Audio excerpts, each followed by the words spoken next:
Well, poet Anne Browning Masters knows a good story, and now it's officially her job to tell the city of St. Augustine. She is the sophomore poet laureate of St. Augustine, and she joins me now. Anne Browning Masters, thanks for being here. Well, it's great to be with you. Thank you. We're also joined by Melissa Whistle. She is communications director for the city of St. Augustine. Welcome, Melissa. Thank you, Anne.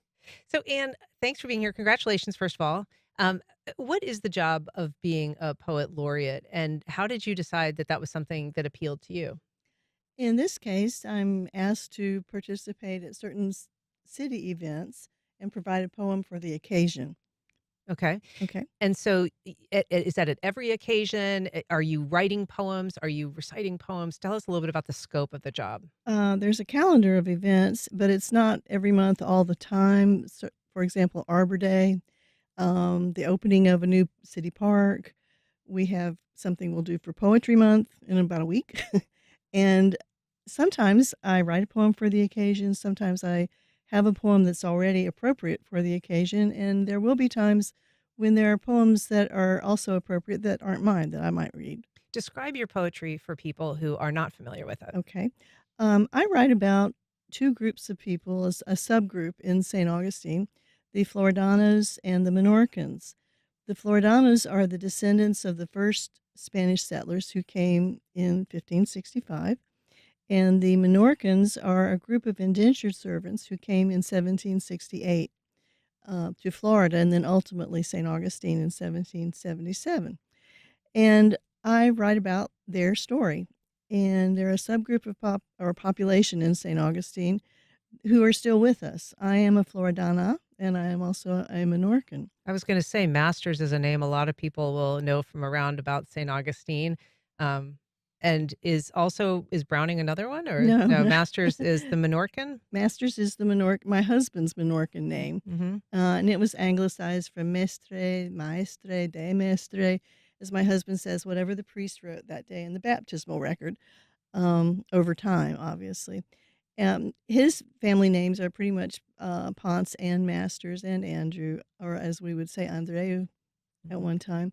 Mine are Pellicer, Rogero, Pomar, on and on and on, Yeah. including the Greek and the Italian family names of Pacetti and Mabramati and Stracopoli. Wow. Yeah. All big names around St. Augustine. And so, did you come to the poetry first or the history first?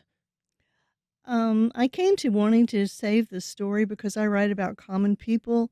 So it is a history for them, but I also see what I call the raw beauty in their lives that I wanted to save. And to me, that's poetry. So, Melissa Whistle, explain to us what the genesis was of like having a poet laureate for the city of St. Augustine. I mean, I think we think of people like Bob Pinsky, the national poet laureate, but I don't know of many cities, or maybe this is I the only one. I don't know.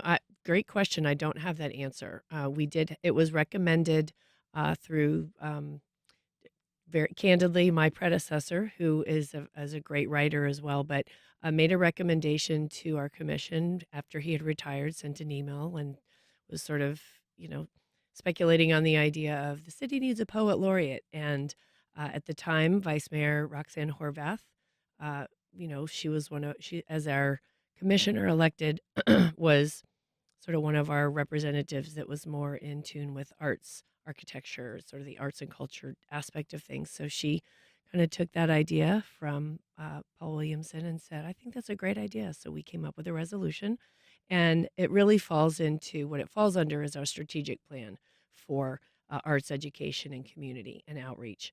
So it was a really good fit to bring into the program. And then once the program was established, it was established to be administered through the communications department. And so this is a volunteer position. It's an unpaid position. Correct. It's a year, 2 years. 2 years. 2 years. And so, Mhm. how do you solicit for a poet laureate, and how do you ultimately choose one? The poet laureate is advertised as an application, and so anyone in the community can apply. I'm not. Let me rephrase that. I'm not sure. You might have to be a resident. I don't know the exact criteria, to be honest with you. Yeah. But every 2 years, that application to apply is put out there into the universe, and we get applications, and then the commission votes. People can write letters of recommendation or letters of endorsement to the commissioners, suggesting someone that they know has applied, and they do a ballot and they vote and they select our poet laureate. And is there any obligation that they be writing about things that have relevance in St. Augustine as Anne's poems Um, do? I think it's just that they are tasked to write poetry, and then part of my job in reviewing the poetry is just to run through it and make sure that it's appropriate. We've never rejected anything. Mhm. So, And you have, brought a poem, and I don't know if this is the one that you're gonna be reading at the upcoming event. It's called "Elegy for the Children of Henry and Agnes Sanchez." Can you tell us a little bit about the kind of what this poem means, and then maybe read it for us? Yes. This poem is, I guess, elegiac, as in the title, looking back at a founding family in St. Augustine. And in this case, it's a Floridano family that moved west. They live outside of St. Augustine.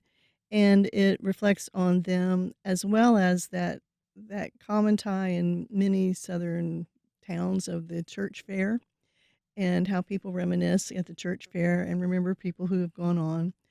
And in the case of these folks, they remember people who life was pretty hard. It was pretty basic out in the country. And so they are remembering them and realizing that it was a pretty big deal what they did. And so who is the narrator in this poem, and what are they remembering? Who's speaking in They, the poem? It's the voice of it's an external narrator. It's not any of the folks in the poem. Gotcha. Okay, well, let's, have a read. Okay. Um, because each poem of this nature that I write is about a specific time, a specific place, and patterns and practices that people had, I have to always do a little bit of context, Mhm. or else sometimes you won't know what in the world I'm talking about. So I like to, in this case, there are two food items and two people I need to quickly tell you about so you'll know the context of why are they in this poem. The first is perlo, which is a rice dish that is known to Menorcans and many people in St. Augustine. It's what we call a poor man's paella with just one protein source.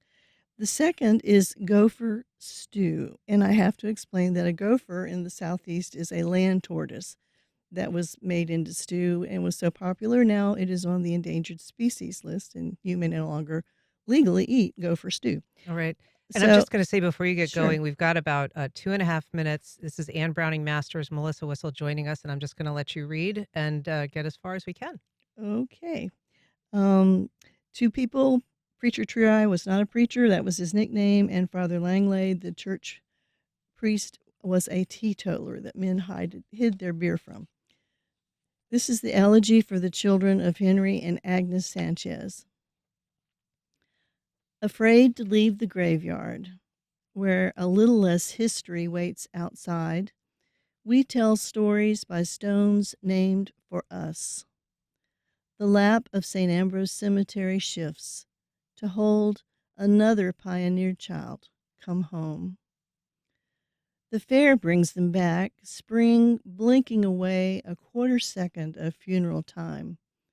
Preacher Tree-Eye thumps his ladle, yells, "Go for stew!" A backbone of women pile, heap, mound, perlo. New-blooded maidens swipe their rags full to impudence, sweeping away our crumbs. Outside, men step a beer-hiding shuffle. Father Langlade's forgotten choreography slides on. The quick and the dead catch hands on the oak path from cemetery to church hall on fair day. Hattie's laughter moves through new babies and arches in the canopy of a Spanish moss lane. Charlie watches great grands flay the go fish pond, naming their names, until the quiet one feels the love of his breath and smiles into the pulling shadow, knowing from the light that falls between trees whose children will next play on bare cedar roots.